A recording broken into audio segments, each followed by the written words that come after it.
Oh, they are going to do it tonight. Oh no. There's some news put in our general.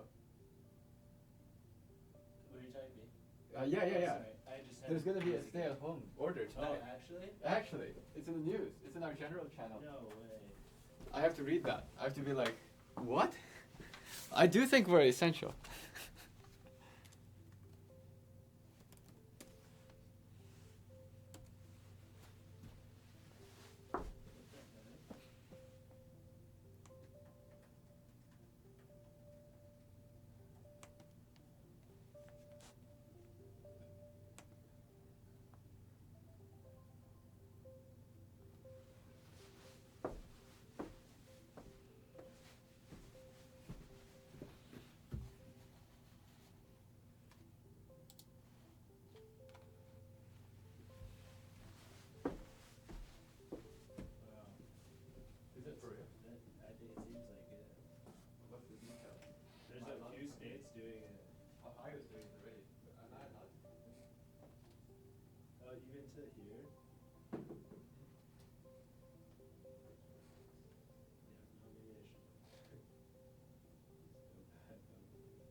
So I just like 3 iOS, 3 Android, and then we're just gonna start working in some garage and get this thing done. Of course, we'd love to still have you guys involved if you're far away, but I need physically here to have all these. Yeah, I mean, if I'm allowed to stay, then I'll stay. Here's what I'll say. Allowed is one word. Or no, I mean, if it's physically possible for you to stay. You see, we're basically hiding behind the gate, so if anyone goes by, they'll be like, nah, no one's here. You know what I mean? Yeah. That's exactly what I'm trying to do here. There's not one more goes by. So they were like, here, if I take this guy down, then any police kind of opinion of gate, it's all off. You know what I mean? Yeah, But yeah. I need those lights to Oh, be cut. yeah. So it's okay. All right. I'm not one of these guys who always wants to break the law, but I'm like, if we don't do this, Yeah. who's No, gonna do of this? course, You know what I mean? So it's like I would be willing to go up, and if the judge is like, "What are you doing?" I'll be like, "We are actually doing something." I would go in front of the judge and be like, "I think this is actually life system." Yeah, no, I agree.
Hello, everybody. Happy Monday.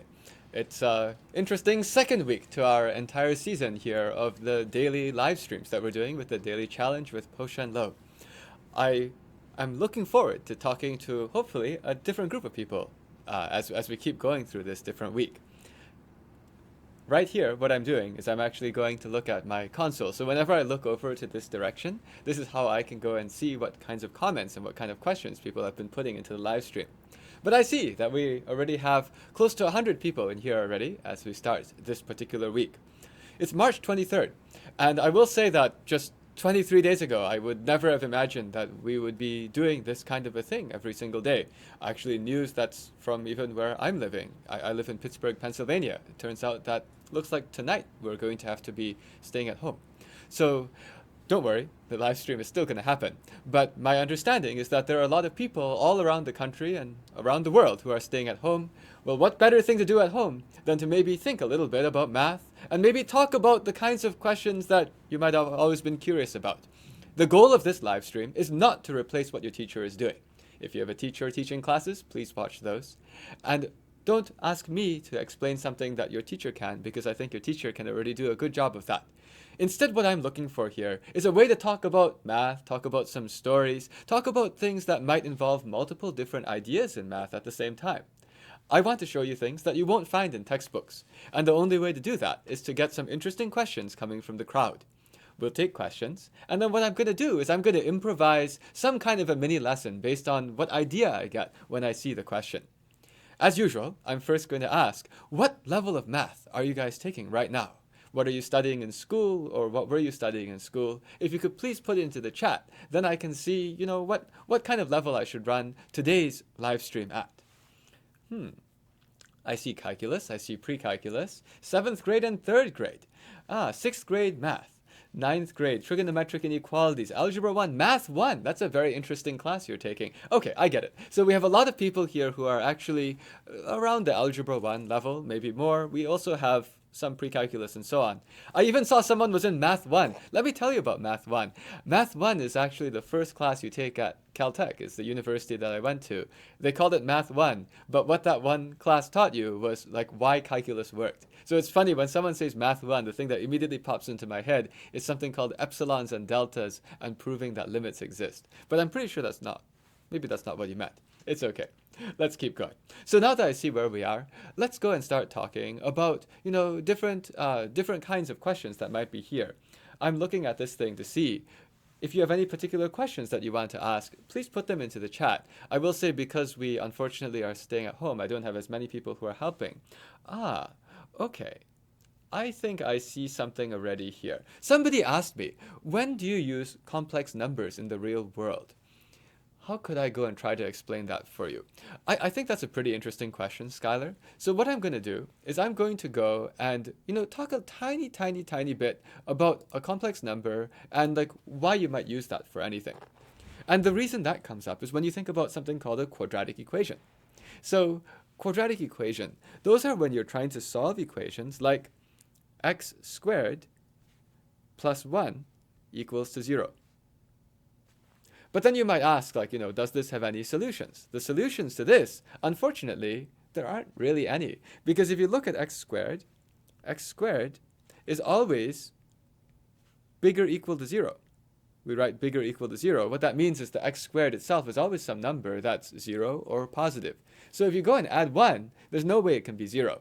So you can't do that with what are called real numbers. And so what are introduced are these complex numbers, these imaginary numbers I. In fact, what you say is that I is a number so that I squared equals minus 1. That's not a real number. Some people call it imaginary. Imaginary number.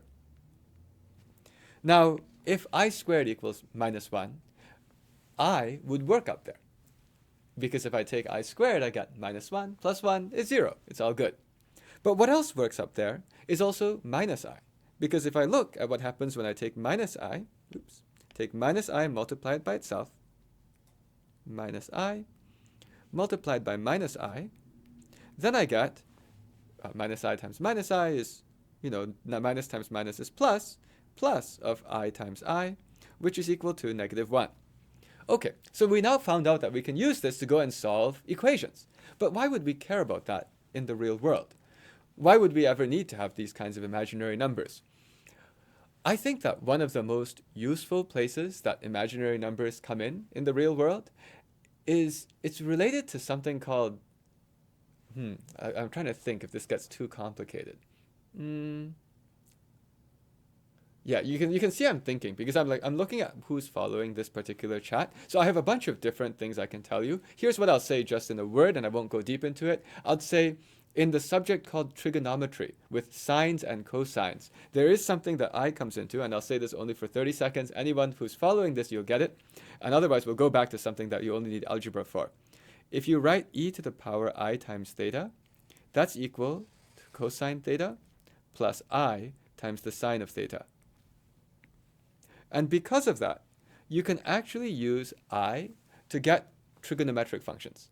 You can actually write cosine theta in terms of I. I'll just say for you, if you happen to know what this is, let me see if I can do it myself. I think it's something like e to the I theta plus e to the power negative I theta all over 2. If I put this together, I would actually get cosine theta. So I'll tell you, this I actually comes in very handy for trigonometric functions. We won't go deeper into this in this live stream because I see that there are a lot of people here who are Algebra 1 or not even yet. But I'll say that anytime you're doing anything with trigonometry, the I can be very handy. This is a more useful function than cosine. Now let me talk about something else that actually comes up in algebra, why I can be useful.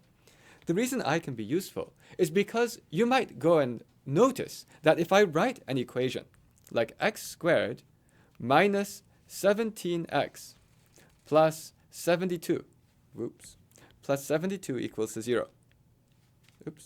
I have to actually write this slower whenever I come close to the pad here. 72 equal to 0. So if I see an equation like this, how do I try to solve this? This is an area called quadratic equations. A lot of times when you're thinking about these equations, you try to factor them. You often try to go and find out, is there a way to go and write this as x and x with something else? And maybe some people can see where this is coming. If you have done some stuff with algebra before, the way that you try to factor this, you're always asking yourself, are there two numbers that will, multiply to 72 and add to negative 17? Can anyone think of two numbers that work? I wonder if I chose numbers that are nice. Yes, I did. I see some people. Galaxy ads. Galaxy ads. That's exciting. Do you work for Samsung? Okay, so minus 8, minus 9. And if you're curious at all about what I just did, there's an entire video I can point you to about quadratic equations. If you just look for Po-Shen Loh, what's it called? It's like examples, different way of solving quadratic equations. There's an entire 1-hour lesson which talks through how you can factorize like this, even without guessing. But okay, so when you have something like this, then you find out that the solutions, what you have here is that the solutions, whenever I have something times something equals 0, the only way to do that, yes, exactly, I see Chirag Samantaroy. Thank you very much for putting that answer in. This one is 0 or that one is 0. Those are the only different solutions. And so you either have x minus 8 is equal to 0, or x minus 9 is equal to 0, which is exactly x equals 8, or x equals 9. But it's useful to be able to say that, look, every single one of these quadratic equations has two solutions. And the two solutions happen to have a property where the sum of the two solutions is the opposite of the sign, like negative of the thing which is in front of the x. Sorry, that's if the coefficient, if the number in front of x is 1. So if the number in front of x is 1, like 1x squared, then it's always true that when you add together these two different solutions, then the solutions add together to minus of whatever that is. They add together to 17. But it's really nice to have something that's consistently true. You see, earlier I was like, well, we got a complex number. You can say imaginary number, I squared equals minus 1, but who cares? But it's nice to have a consistent framework of math so that I can say a statement like this. I'll write it in green. for every quadratic equation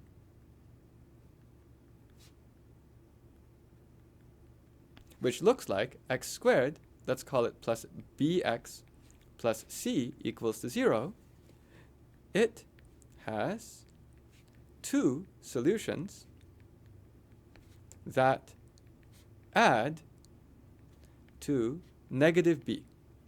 And when I say 2, I will put the 2 in a circle, saying, well, sometimes you have what we call a repeated solution. If you happen to have a quadratic equation which is like, I'll give you an example.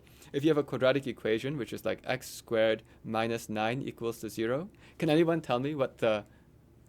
No, that's not interesting. That's the wrong one. I don't want it that way. Let's do a different one. X squared minus 2x plus 1 equals to 0. Can anyone tell me what the solutions to this are?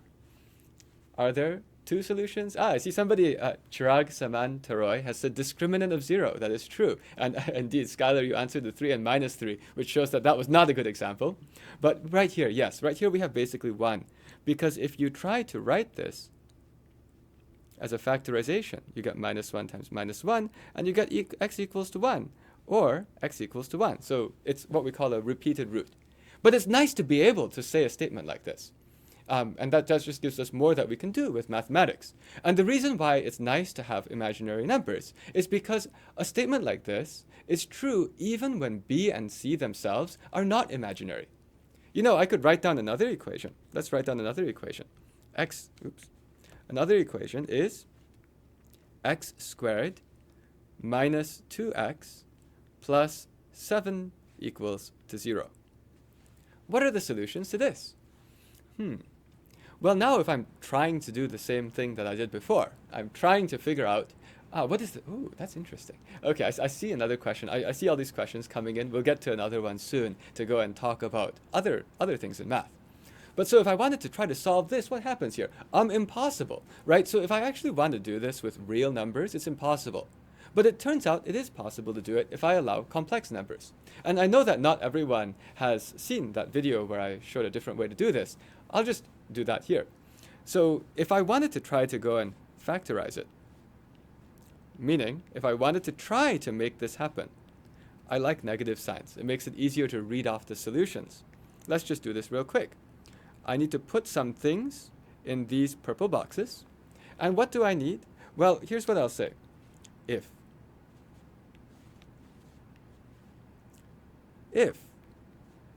there exist two numbers, which are putting in the purple boxes, two numbers that, what do these two numbers have to do? They need to add up to 2, and they need to multiply together to 7. Sum to 2 and multiply to 7. Let's put an and. Then they are all the solutions. Again, if you're curious about this, there's an entire 1-hour video which talks through this very slowly. And I see some people are already putting down what they think the answer is. You might wonder, why didn't I just use the quadratic formula? Well, the reason is because I want to talk through why this is true. I don't just want to throw a formula at you. But the point here is, if I could find these two numbers, you know, the summing to 2 makes it so that when I do a multiplication, this x together with this purple one joins with the x together with that purple one. They both have negative signs. They add to 2, I'll get that term. And if they multiply to 7, minus the purple thing times minus the purple thing, multiply to 7, minus times minus is plus, I'll get the plus 7. So that would be exactly what I need for the factorization. And a lot of people said, oh no, this is no fun. I can't find two numbers that multiply to 7 and add to 2. But you can. All you have to do is you have to find out how to make two numbers to add to 2. You just ask, do there exist? Does there exist a u? So that 1 minus u and 1 plus u multiply together to make 7? I'm doing this type of explanation because I know that not everyone here has taken algebra. And so I'm trying to show you, you don't even need any formula. If I could find such a u, the numbers 1 minus u and 1 plus u automatically add to 2. And that's because 1 Yeah, you're wondering, how did I get that? Thank you for asking. It's like, suppose I'm looking for two numbers which add to 2. Two numbers add to 2 exactly when their average is half of 2, which is 1. So the point is, if I could find two numbers which are 1 minus a bit and 1 plus the same amount, automatically they add to 2, so I'd get that one. And so I just want to know, does there exist a choice of how far I move down or up, so that when I multiply them, I get 7. That's all it is. And so let's put it together. How could I do that?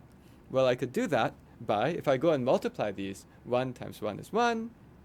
Oh, it's beautiful. 1 times plus u is plus u.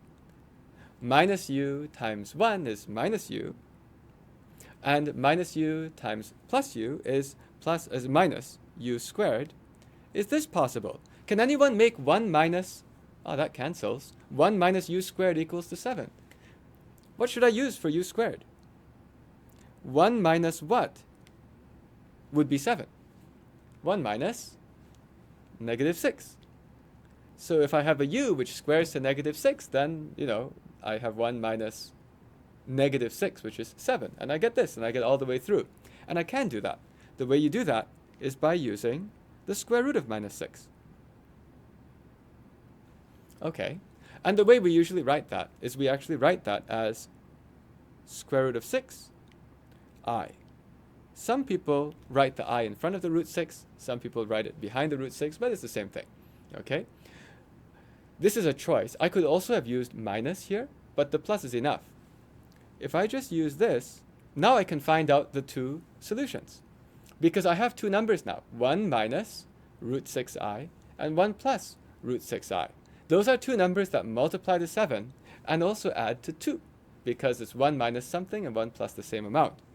And so what I end up getting is that 1 plus or minus, well, I'll write it this way, 1 plus root 6i and 1 minus root 6i are the solutions. Hey, what do they add to? Sum equals 2. Well, of course, because that was one of our requirements. We have that. But what this shows is that it is useful to have these imaginary numbers or complex numbers, so that, even statements we make about all real numbers, like 1, negative 2, and 7, and 0, that's only real numbers involved.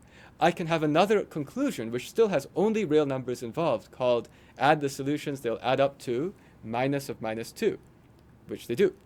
And so math likes that. When we do math, we like to come up with rules that will keep everything consistent, so that we can hopefully do more different kinds of calculations or more kinds of theories. So I hope this was somewhat useful. To be honest, to give a full explanation of what do we need to do to use these complex numbers in the real world, the best explanations are through trigonometry with sines and cosines. Okay, let's see what kind of questions that we have here. So I'm seeing that there are a bunch of different questions which are here. I will say, because we have a lot of people who are working remotely, if you happen to be someone on the team that's helping us to run these live streams, if you post into the live stream Slack channel, I actually can see that right now, because that's right in front of my screen. And so now what that means to the audience is you guys are watching as the sophistication level of all of these live streams is advancing. The number of screens that are around me right now is like 4 of them, and we just keep increasing as we go. But so that's a comment to anyone who's helping to support this particular live stream. If you have things that you have picked up that are maybe good to touch on, please post inside there. Okay, great. What do we have here?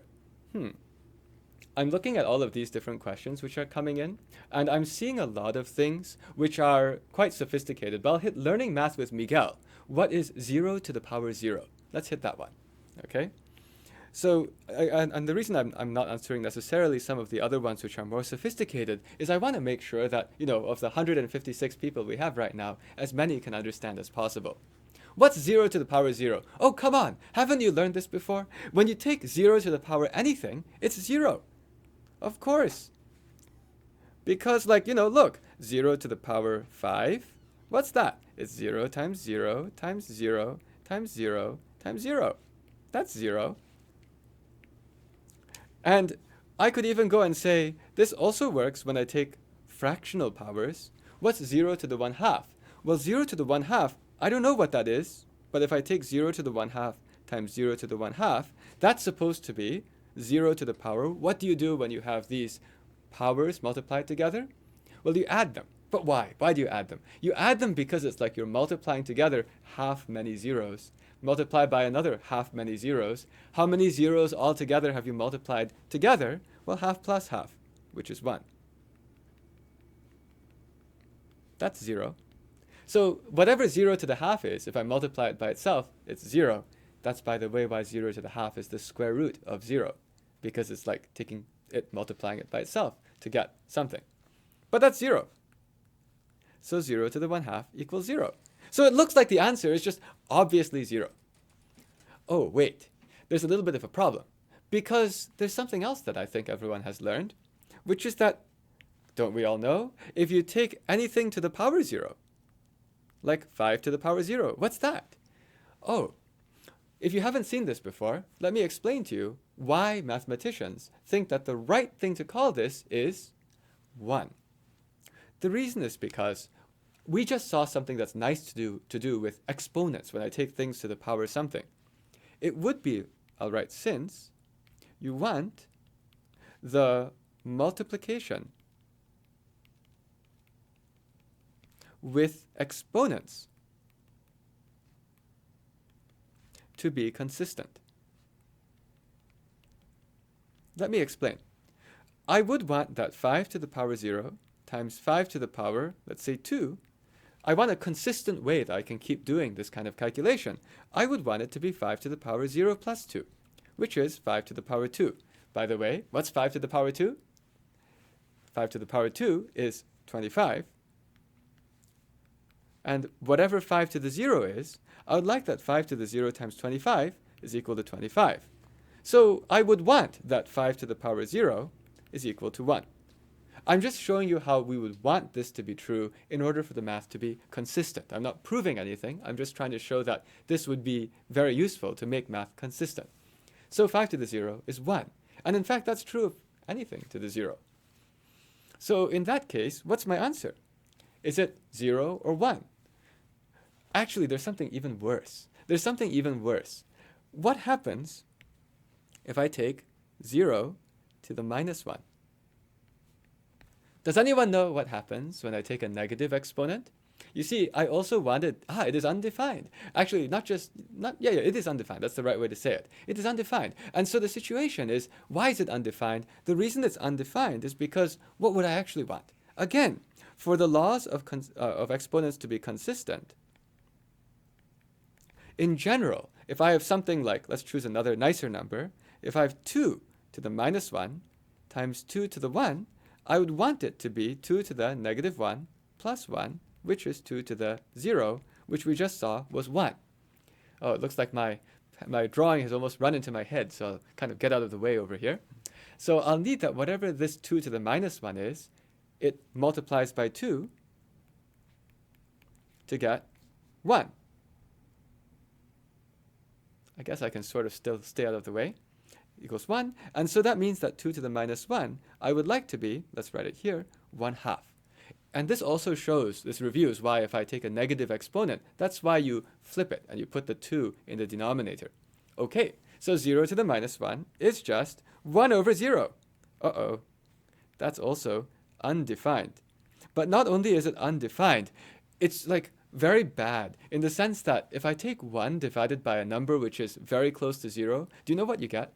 If you took 1 over like 0.000001, you'd get, boom, like some huge number, very close to positive infinity. And if you took 1 over negative 0.000001, boom, you get something close to negative infinity. So the bottom line is, it's really undefined. On the one hand, you'd like to put 0, because 0 to the anything positive is 0. Oh no, but 0 to the anything negative is undefined and like really far from 0, if it could be defined. And on the other hand, you also have anything to the 0 is 1. So all of this shows that 0 to the power 0 is undefined because there's not a consistent way to say this is what 0 to the 0 should be and then have a good set of rules for arithmetic. By now, maybe you've seen the goal here of math and arithmetic and algebra is to be able to say, here are some rules. if you follow these rules, as much is consistent as possible. Sometimes you need to have exceptions saying, we can't define this one because then it won't be consistent. And in those cases, we say it's undefined. But mathematicians want to have as little undefined as possible. Okay, let's see. So now I'm looking at a lot of these other questions which are coming here. What do we have here? So 0 over 0 undetermined. Yes, 1 over 0, it cannot be positive infinity because it might also be negative infinity. I see somebody has asked, how does Euler's identity work? That's this. I'll just tell you this Euler's identity. I don't want to go deep into it because it's difficult to talk about for people who have not yet taken algebra. But I'll still tell you the identity because I first learned this fact when I was in middle school, and the person who told me this explained to me why this is the most beautiful equation in math. By the way, what I've just said, the most beautiful equation in math, if you Google it, you'll also be able to find a YouTube video. It's the first result, which is actually talking about this most beautiful equation in math. Actually, I'm in that one too. So that was filmed a long time ago. I'll do another version now. So this is the most beautiful equation in math. Oh. In order to make the most beautiful equation in math, I need to make my pen get close to the pad slowly. Most beautiful equation.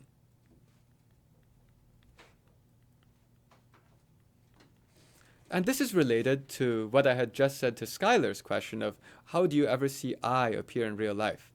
So here is in fact a consequence of the thing that I had told Skylar. So I'm not going to go into detail to go and explain, why this is true. In fact, if you're curious about that, if you look on YouTube, you will also be able to find like a 1 or 2 hour video where I've actually explained on a whiteboard the entire reason why this is even true. But here I want to maybe talk about why this is cool, okay? So this involves some of the most beautiful numbers in math. Look at 0. 0 is beautiful, right? It's like a round circle. Oh, no, that's not the reason it's beautiful. It's beautiful because it's fundamental. 0 was an essential invention. Does anyone know who invented 0? Like, before you had 0, how would you deal with nothing? So 0 was very important, and in fact, that's the beginning of all of the numbers. 0 is when you have nothing. 1 is the beginning of how you get numbers which are interesting. If all the numbers we have are 0, that's just boring. It's like, how many cows do you have? 0. How much money do you have? 0. What temperature is it? 0. Well, then you'd be dead. But anyway, it's like somehow the 0 is not enough. You need to have something else that you can do math with. So that would be 1. So then you add the 1 into the mix. If you had 0 and 1, you can already do a lot of interesting things. You can count like cavemen. Cavemen were counting cows they were writing lots of 1s.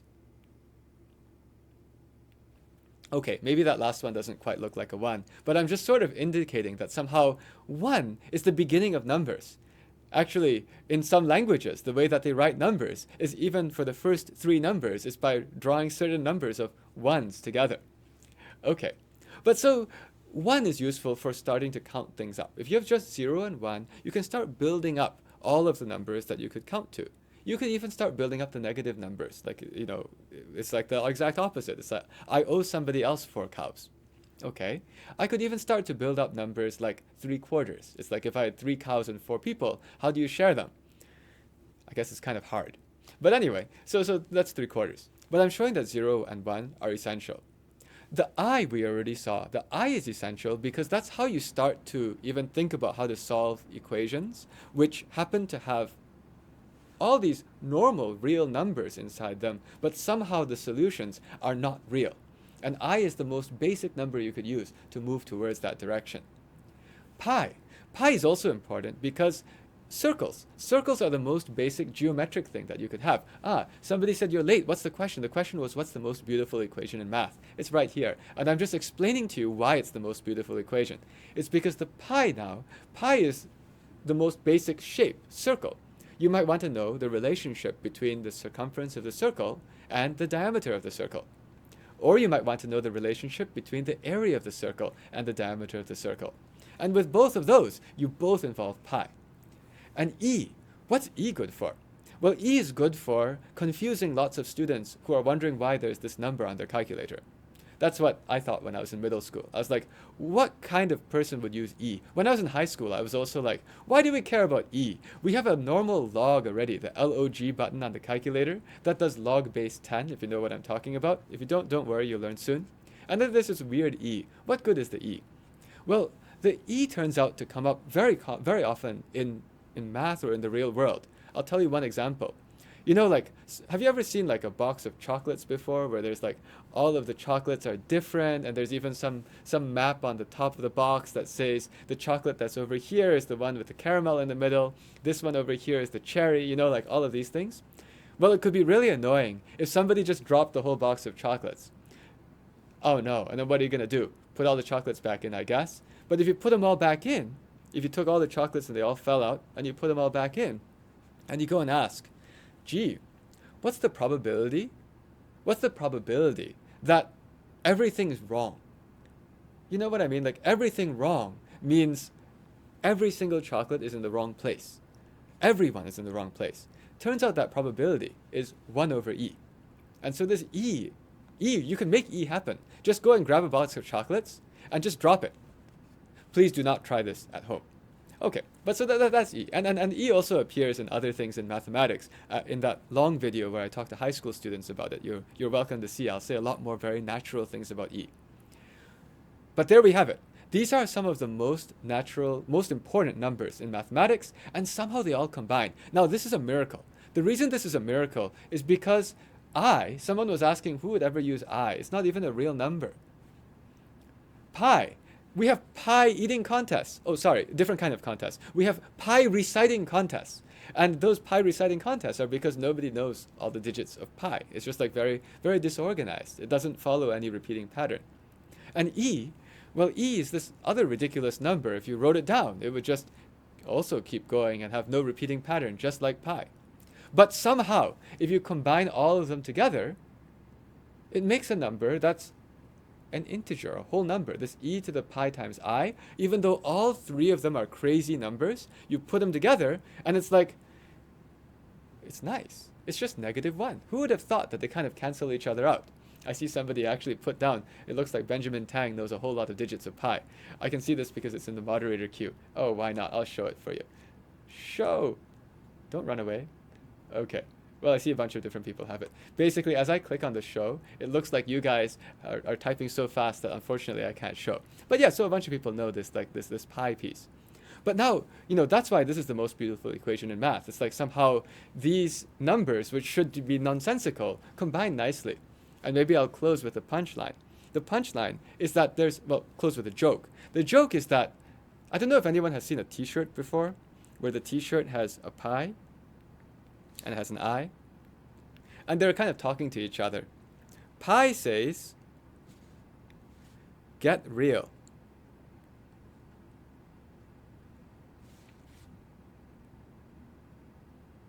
And I says, be rational.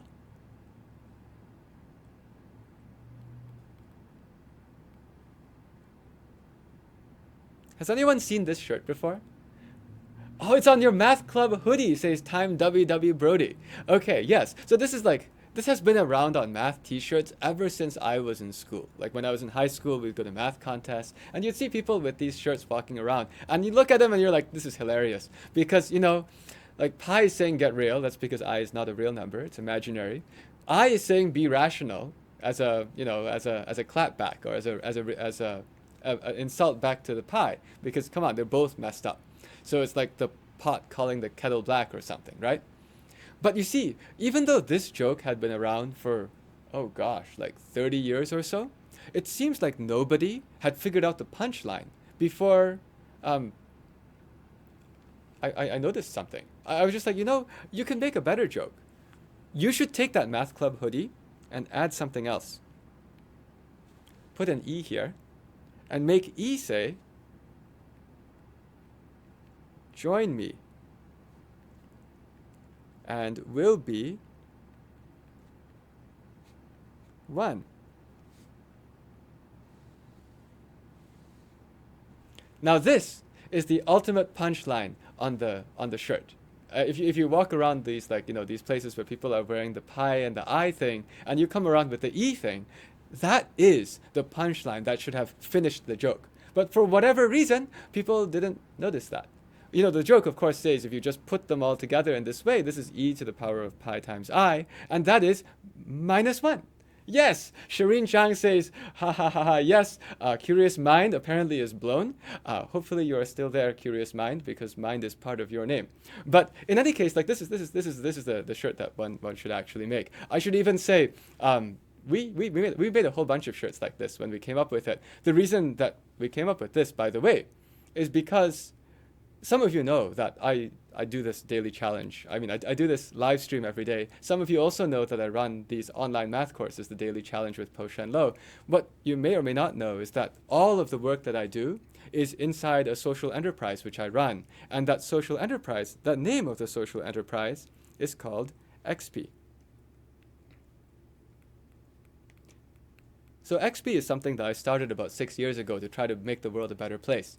And so we have a website that people use to learn math about. That one is free. We do all sorts of other funny things like run this live stream here. We also do these things like attempt to stop coronavirus. But effectively what XP is I come up with a bunch of crazy ideas as I go through life, and I'm lucky enough to be able to work with people who have skills which are different from mine. But why did we call it XP? Maybe some people can now... Anonymous Cheetah said, oh, I thought T2 Andrescu made Daily Challenge with Po-Shen Loh. Well, I think then it might be called Daily Challenge with T2 Andrescu. But I'll say I really respect T2 Andrescu. He was the person who was in charge of the International Math Olympiad team when I was on it. But let me get back to the XP story. At this point, if people have seen this word XP written around before, now you might even know why the name is this way. This is the most beautiful equation in math. Exponential of pi times I. Okay, so enough of this question. Let's continue on merch. Yes, we have to go and make merch. We just haven't had the time to. Although you call it merch, we actually made these shirts and we just gave them away. I used to go to all of these math contests all around the country with piles and piles of these shirts. But unfortunately, we're not going to be going around the country for a little while until the situation gets better. Okay. Let's get some more questions. Let's get some more questions. Michael Yang, you want to know what's my plan for the coronavirus? All I can say there is that you'll see soon. We're getting very close. Let's see. What else can we do here? I'm seeing some other questions. Oh, so Yi Zhang asks, what is 0 factorial? Let's go and hit this one.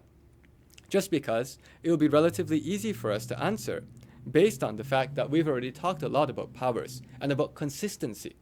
So what should we make 0 factorial equal to? Oh, of course, it's 0. Come on, guys. You got 0, right? Oh, I should be very careful. Please don't do a screen recording of this. Let me write down. When I say don't do a screen recording, don't do a screen capture. Don't try this at home. Good. Now, hopefully, if somebody takes a screenshot, they won't have me in front of some false math. Because what I'm saying is, like, that's what you'd want to do. 0 factorial equals 0. But unfortunately, it's not that great. It doesn't help me satisfy other things I want. You see, what else is true about factorials? The reason you don't want to try this at home is let's look at a pattern I can say. Look, what's 1 factorial? Well, that's obvious. That's like 1 times just 1. So that's 1. 2 factorial. That's 1 times 2. So that's 2. 3 factorial is 1 times 2 times 3. Factorial just means that you take the number and multiply and multiply and they get smaller and smaller until 1. Okay? Great. So as you do this, there's a nice pattern. Actually, the pattern is, as I'm going along, from 1 factorial to 2 factorial, what do you multiply? You multiply 2. From 2 factorial to 3 factorial, you multiply by 3. So you just keep multiplying as you keep going. And so in math, we always like to have patterns. So what would I do here? Well, I should multiply by 1. But that would be bad if I said that I was 0, because 0 times 1, I'd get 0. And then I'd have bad news. If it was just 0, all of these would be 0. So the reason why you don't try this at home is because what you put up there is that 0 factorial is 1. The reason to make it 1 is so you can do all of these things. There are other reasons, by the way. Another reason is because, 1 factorial is when I'm multiplying stuff together, and I multiply just 1. That makes sense. 1's the only thing there, so I have 1. In 0 factorial, I'm multiplying things together, and I have nothing to multiply together. What happens if I multiply nothing together? The natural answer is to say, if I have nothing and I multiply together, I get 1, not 0. And the reason is because then the moment you multiply anything else in, then you multiply the 1 you have so far with this new thing, and you get the new thing, which makes sense, because if I'm multiplying together the new thing and nothing, then it's just the new thing. Okay, so that's why it's natural to make 0 factorial equal to 1. I did see somebody asked, what about decimal factorials? Is there anything else you can do to go and try to find anything else beyond these? And I'll say that the best answer to that is when you dive into calculus. When you dive into calculus, you start defining something. And this one I don't know off the top of my head, so I could be off by 1. But there is something that is called the gamma function. And I might be off by 1 here, so don't quote me on this. But if I was going to do a gamma function, you draw something called an integral sign. And I don't remember exactly off the top of my head. I believe it's something like this. So I'll say maybe. Okay, let's put this as maybe. Because what's going on right now is you're just seeing how my brain works. And the way my brain works is I don't always know exactly whether something is exactly right or wrong, but I problem solve my way through it. And you go and take something like x to the power n, e to the power negative x, dx. Okay, at this point, I think I've lost almost everybody in this audience. But I will say for anyone who has looked at these sorts of things before, this squiggly sign, that's called an integral. That's called the area under a certain curve. And so you can actually go and graph these curves. And when you graph these curves, like x to the power 3, if I wanted to know what is gamma of 3, I would go and take x cubed times e to the power minus x. And if I were to graph that, I would actually get a picture which, if you take x cubed e to the minus x, it would look something like this. And I could look at the area under this, and that would be gamma of 3. Again, I could be off by 1. It could be that this is gamma of n plus 1, and this should be an n minus 1 or something, but those are not the most important part. I say maybe. I'm like up to off by 1 or so. And it turns out that this function, if you use something called integration by parts, you can find some relationship between gamma of n and gamma of n minus 1. And if you know calculus, integration by parts would make sense, because when you do integration by parts, this exponent on the x to the power n would change by 1. Okay, that's all I'm going to give as a hint for anyone who's in BC calculus. X to the power n minus 1, thank you. As I said, it might be off by 1. So that's also showing you how I think inside my head. It's like I don't memorize things. I don't go and memorize like, oh, this is that. Because if you just memorize things and don't know why, it's useless. But what I just told you is a series of hints that if you went and defined your own function, maybe you don't want to call it gamma. It's definitely right if I call it f, because I can make anything I want f. But you go define something, and then if I just tell you use integration by parts, you'll find what's called a recursion relation between f of n and f of n minus 1 that looks like this. Okay, so I just wanted to show you that, just to show you how somebody would think about this. I see somebody has said that they're 9 and they don't quite get it. And I still wanted to talk through it so that you can see that the more math you learn, the more there is to remember. And there's no way you can just remember everything. That's not efficient. And what you just saw is I said there are the few little concepts that are in my head of what I would put together if I wanted to answer your question definitively of what is 0.5 factorial. We would do that. Okay, let's continue on. Okay, so let's see. What do we have here? Oh, okay. I see that somebody, Rosie Hong, has asked, what's the formula to find the number of diagonals in an n-sided polygon? Okay, why not? Let's go and do that. This is a very common kind of question that you might see. And you're asking, how many diagonals?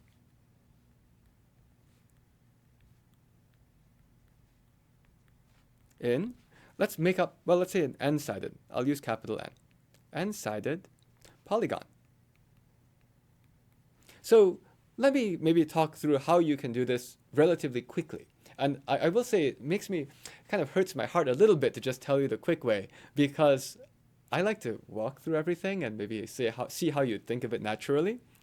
This is the sort of thing that we would do, in fact, in the Daily Challenge online course when there's more time. But since this is just a very quick daily live stream, I would just say, how do you count a diagonal anyway? Let's do an example. Let's do the example where n equals 6. So I have a 6-sided polygon.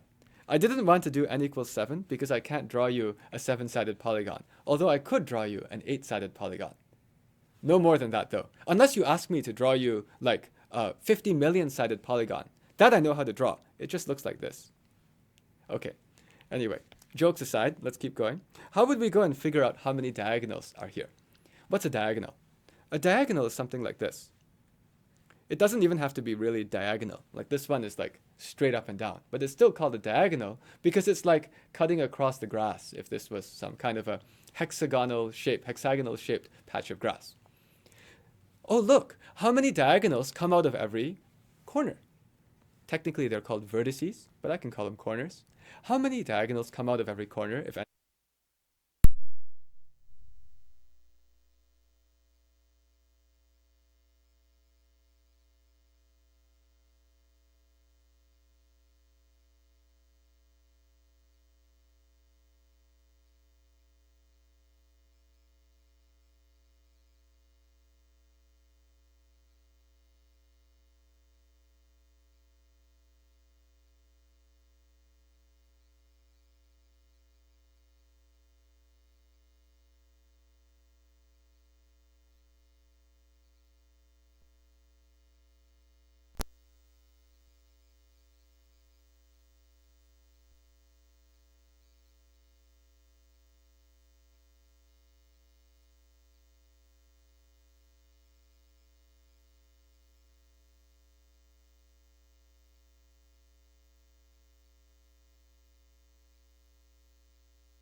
All right.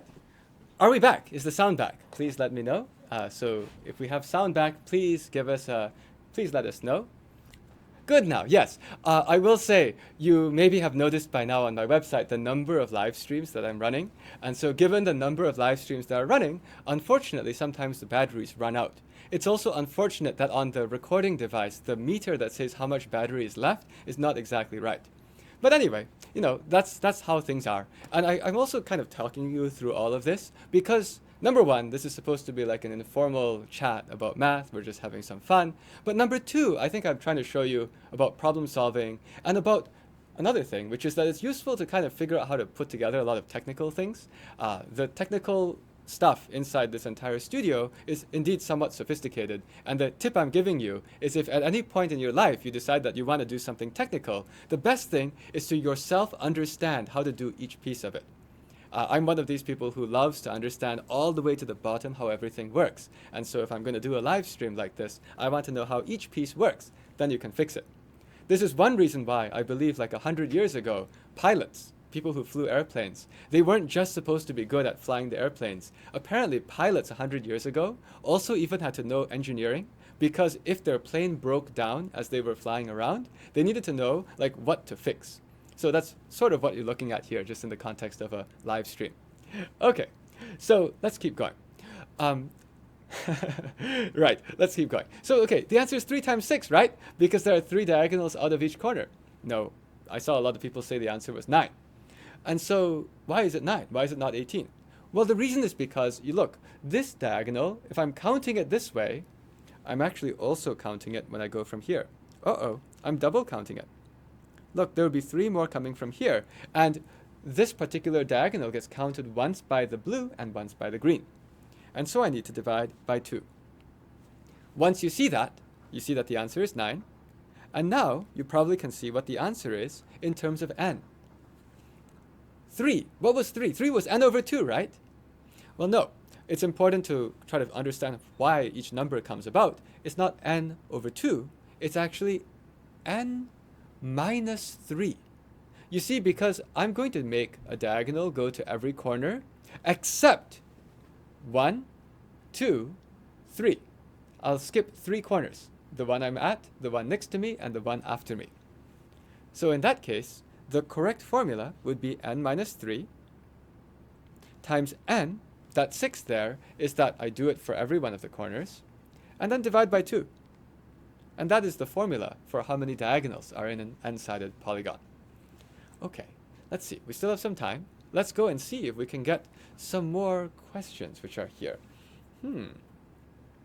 I'm looking at all of these. Again, my goal is to go and try to find questions that might be, good for this general audience that we have in this particular live stream. I'll also say I've learned as I saw feedback, and I also went through these live streams and did these for a week. I know that the people who ask a lot of questions, oftentimes those are people who are maybe they've taken a bit more math, and so they have a specific question they want to ask. But we'll always be trying to find questions that might have some story I can tell, so that even students who are younger or haven't taken as much math can get something from it. I see someone wants me to wear a green shirt. I forgot. But then again, I don't really have a green... Oh, I used to have a green shirt. I wonder if I still have it. I'll have to go and look in my closet. Math history. Oh, let me hit that one. Why not? Somebody asked about math history. So I thought a little bit about this recently when I was thinking about these quadratic equations. And I'll tell you one of the interesting things I observed about math history, which is something that everyone can probably understand. How much time does it take to memorize the multiplication table? I don't know about everybody, but different people learn this at different stages in school. And the multiplication table, what does it look like? It looks like this. 1, 2, 3, 4. Different people, oh wait, that's not where you put 4. I was going to write 9. 9. Different people in different countries memorize multiplication tables with more numbers in them. So let's pretend I go to 10. In the United States, we generally memorize up to 10 times 10. I know that some countries memorize up to 12 times 12, but very few countries memorize up to 20 times 20. In fact, I don't know of a single country where everybody memorizes up to 20 times 20. Learning math with Miguel did it up to 20. Good for you. Oh, they did 12 in America, says the Christmas Warrior. That's interesting. So maybe in some parts of America they do 12 as well. Okay. But so I have this 1 through 10, 1 through 10, and it usually takes people like, a few months to memorize this properly. But here's something interesting about math history. Why do we use 10? Does anyone know why we use 10? And when I say 10, what I mean is, why are there 10 digits? Like numbers. If I want to count, I go 1, 2, 3, up to 9, and then I go 10, and then 11, and 12, and I go up to 19. And I go to 20. Look, my digits are just like 0 through 9.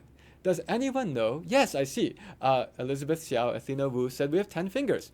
That is the only reason why we use what we call base 10. This is actually called base 10. Base 10 means that whatever we have, we count with like 0, 1, 2, 3, 4, 5, 6, 7, 8, 9, 10. Sorry. How in the world did I do that? I started with 0, so I should have ended with 9. Anyway, let's pretend I could count. But like 0 through 9. And at that point, you go on and you go and add another digit in front, like the tens digit. And that's convenient because we have 10 fingers, and people could easily go and look and say, what's 2 plus 3? That's 5, and so on. Okay? But that's only because we have 10 fingers. There's no good reason why we should have 10. 10 brain cells, says someone. 10 lives. Oh, is video working is a good question. The answer is video should be working at this stage. But yeah, so that's the 10. But there are other bases that you can use. There were some people called Babylonians a long time ago who used base 60.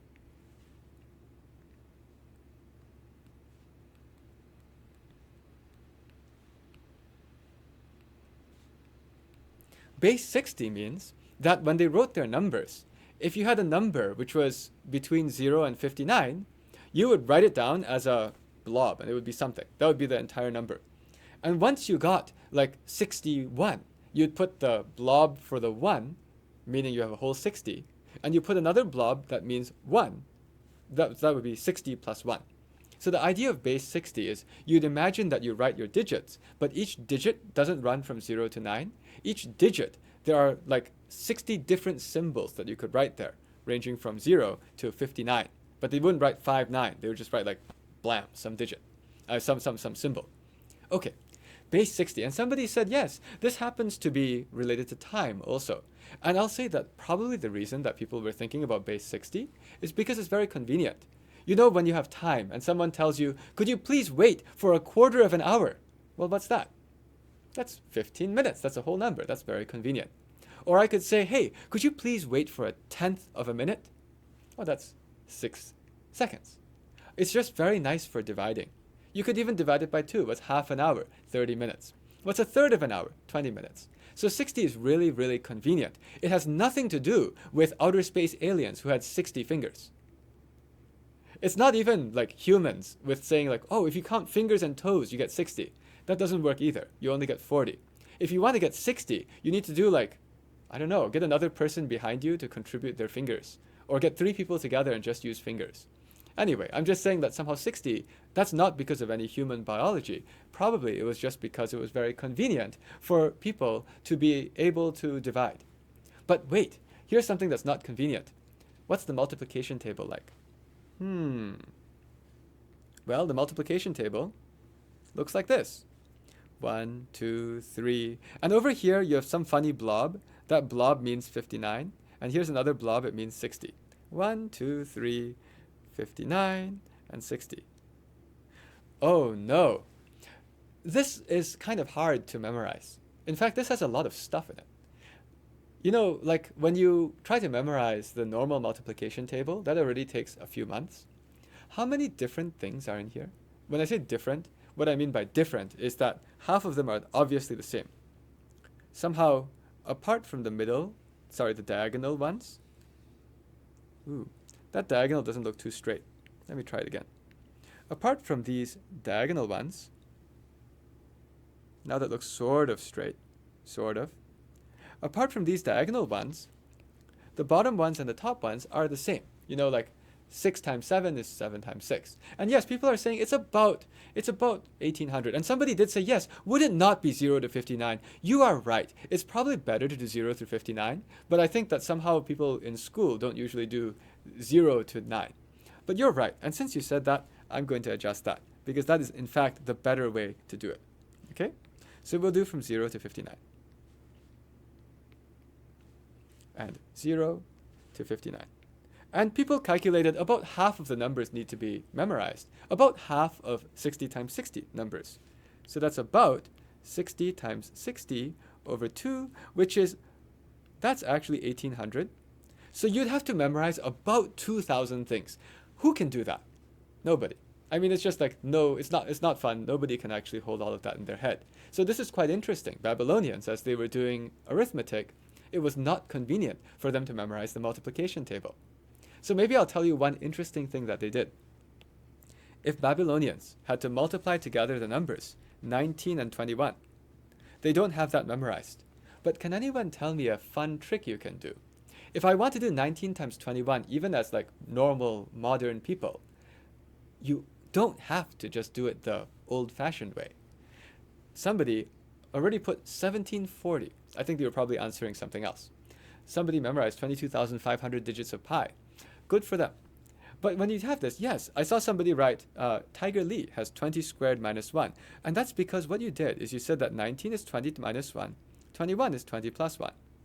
And there's a way to multiply this out. It's like what we saw earlier today when we were talking about quadratics and numbers that are not real, imaginary numbers. And so this is 20 times 20. And then I have plus 20 times 1 minus 1 times 20. And then plus 1 times 1. Oh, that's easy. No, not plus. Not easy. It's minus 1 because it's minus 1 times plus 1. But if you put this together, 20 times 20 is just 400. And then minus 1, which is 399. So what this shows is that you could multiply numbers by using this method called a difference of squares.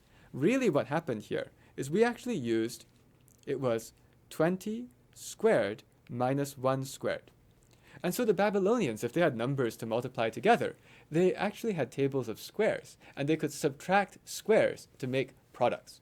So that's an interesting fact about history of mathematics. It's that if you actually can't memorize the whole multiplication table, it's easier just to memorize the squares. There aren't that many squares. It's like 0 squared up to 59 squared.